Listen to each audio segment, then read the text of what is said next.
Hello to all my fourth graders and their families and other members of the Fairburn community who would like to watch the making of this mural.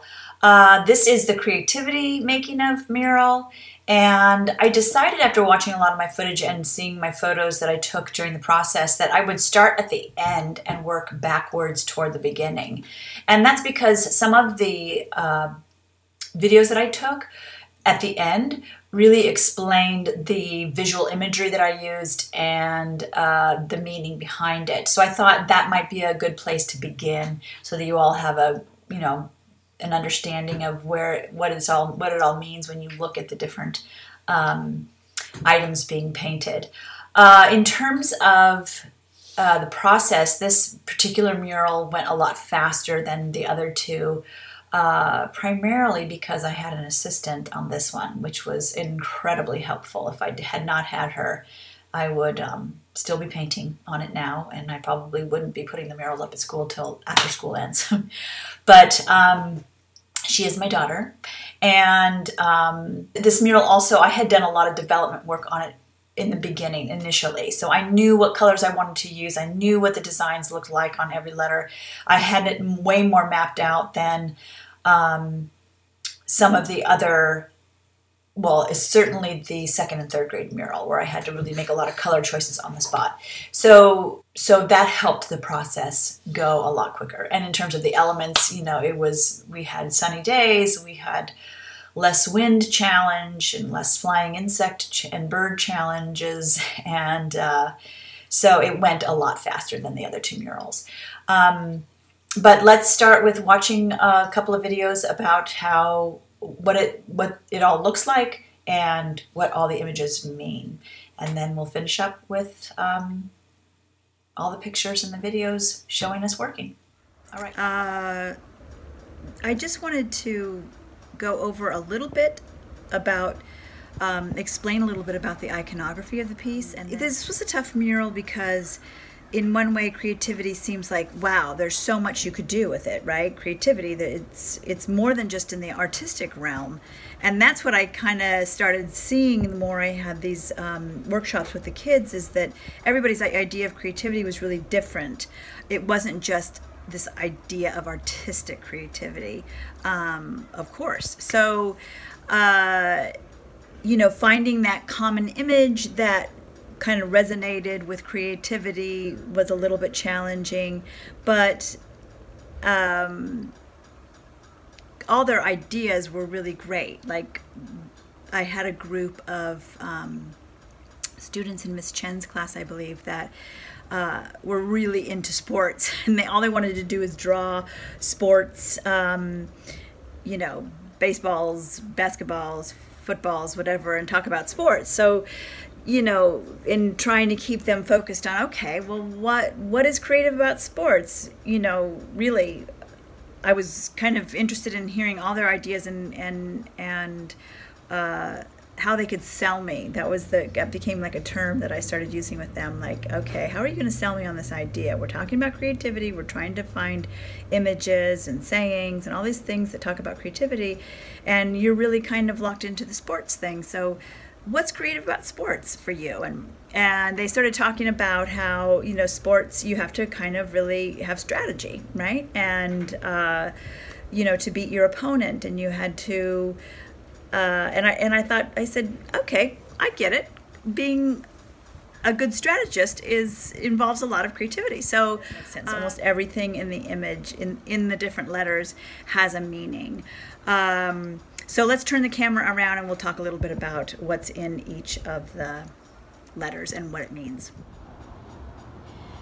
Some of the iconography in the letters seems a little bit easier to understand than others. For instance, the C is really talking about our natural world and how nature is very influential. And so I chose to do like a wood grain on the C and a leaf running down the seas to kind of represent the natural world and how we are so inspired creatively by nature.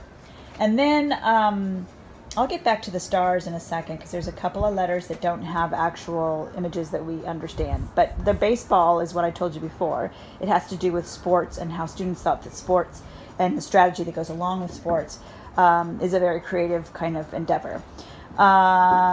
Brains. The brains were, they're ending up being one of my favorites, and I think it's because, again, this was one of those things where students were really, they had this saying, big brains, and they would laugh and say big brains, and again, I said, okay, well, remember, nothing in the mural can be random, so you have to convince me, what do you mean by big brains? And you know, they decided that we have to use our brain to be creative, right? Which I totally agree with. The brain is kind of the, you know, the eyes and what we see first and how we take information in is kind of like the first point of the creative process. And then certainly our minds and how our minds assess what we've taken in with our eyes and our other senses. The brain kind of gives it meaning to us, and then we turn that around and interpret it through art, right? So they sold me on brains, big brains, and their saying was using our big brains to help us think creatively, which I thought was great. So the first eye is about the creative eye, and we hear that a lot when we're talking about art, is a creative eye, an aesthetic eye, how we see shape, form, and artistic elements in the world. The question marks in the V really stand for curiosity, which they thought was a really important component of creativity, being curious. And the second eye with the light bulb is really about having ideas, right? Again, thinking, using your mind, but having ideas and letting your imagination kind of run wild. The T has flutes on them because they thought music, obviously an artistic art form, music, would be apropos. And then painting and drawing and things in the art realm. And I chose to make the Y after a Matisse cutout. So it's inspired by Matisse cutouts to represent the art realm, the visual art realm. And so the other things that might be a little puzzling, like the kind of Jackson Pollock-y eye, and this A that has polka dots, and the R that has stars, they don't have the same kind of iconography as the other ones. And that's because in one of the classes, I believe it was Miss Guthrie, we did an exercise where they had to create a composition themselves, and they had to use some sort of expressionistic kind of movement with their drawing materials, and they had to use an image of some sort, and they had to use a word. So a couple of students, these are their motifs. I believe it was Jeremy, actually, in Miss Guthrie's class, had this kind of really Jackson Pollock kind of expressionistic style with his colors. So I pulled some of those elements out of their own drawings, and somebody used a star as a motif and polka dots as a motif, and we all know very famous Japanese artist Yayoi Kusama is all about polka dots. So those motifs are really kind of pulled from the students' work in class that we did. So I hope that helps you understand a little bit about the images that are on the mural, and I think it looks great, and I absolutely agree with all the students' ideas about that. So we're coming down to the last couple elements to do on creativity. We finished all the background, touch-up paint, had to do 3 coats on the background. We did all the lettering again, kind of went through and touched up all the paint on the lettering. And then the last thing we have to do is to put the creativity is observations, write them on. And what that is one of the workshops I did with you guys. You might remember that we had a sentence, creativity is, and you had to finish the sentence. And some of the expressions were really, I think, were really great, and were a great summing up in a non-literal way what creativity is, meaning kind of really coming from the heart. So I pulled some of those sentences off of your work pages, and I'm going to kind of pepper them over the lettering, kind of make them kind of travel over the lettering a little bit. You'll see how that looks. I can turn this around and we'll show you how it looks on the design paper.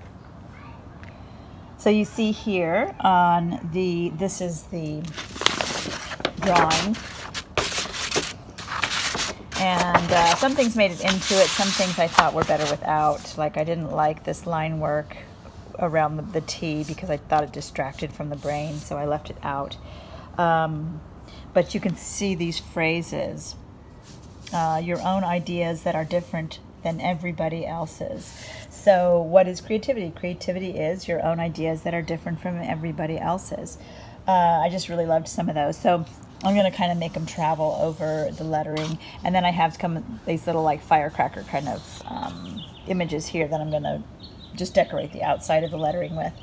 And then once that's done, we will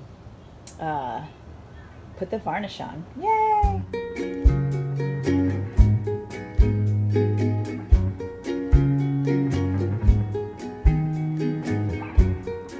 I took a picture.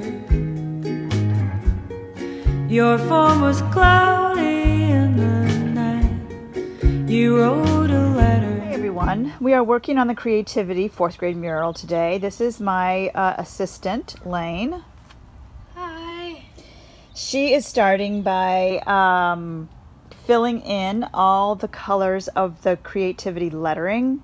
And then I will go back on top of that and draw in some of the iconography, the little symbols that you guys, that we talked about and created in class, like the brains that go on the T for having to use your brain to be creative. And on top of this T that's painted green, there's going to be little silver flutes painted on top of them to represent music and how music is a part of creativity. So each letter is going to have some sort of symbol on it that we talked about in our design sessions about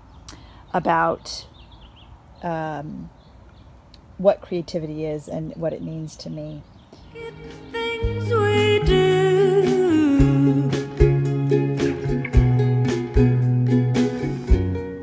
face my direction.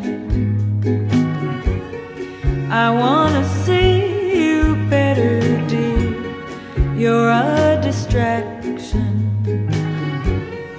from everything that I... Today I'm working on creativity, and I'm working inside my patio because I have this really large table and I can put the mural on it and roll the mural up on both sides to kind of protect the parts that I'm not painting on, and that just kind of helps with just stuff that blows on it, or it just helps it kind of stay nice and clean. Today I'm going to finish my last letter, which is this I here. I got to paint the light bulb and this kind of Jackson Pollock technique inside the I, and then the rest of the letters are finished in terms of their illustration inside of them.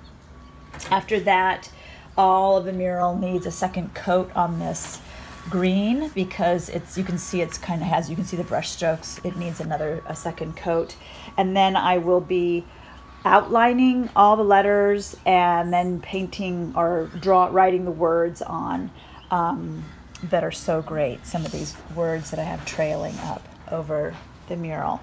So after that, finish the eye, repaint the background, trace the letters, write these phrases in, then I'm finished and I'm ready to use my exterior varnish to seal it all and bring it to school. So exciting.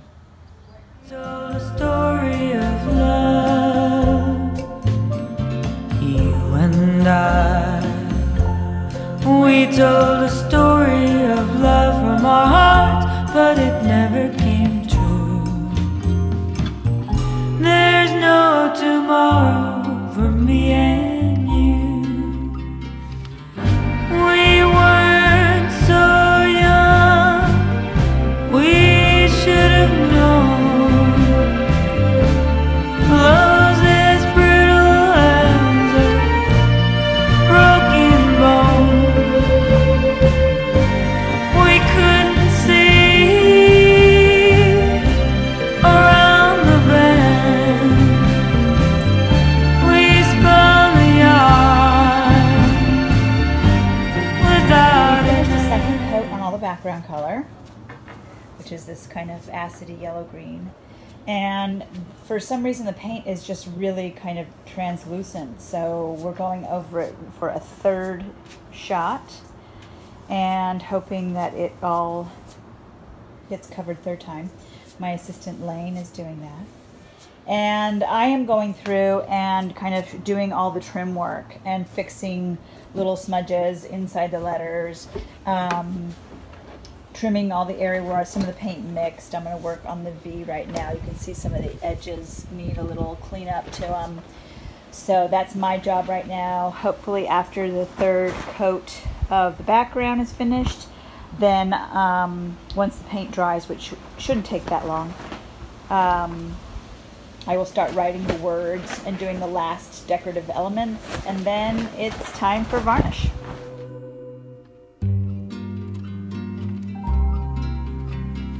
Time goes by, it's only shades of gray.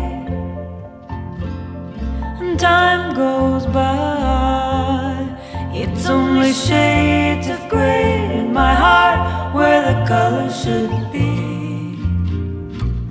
There's no tomorrow to set us free.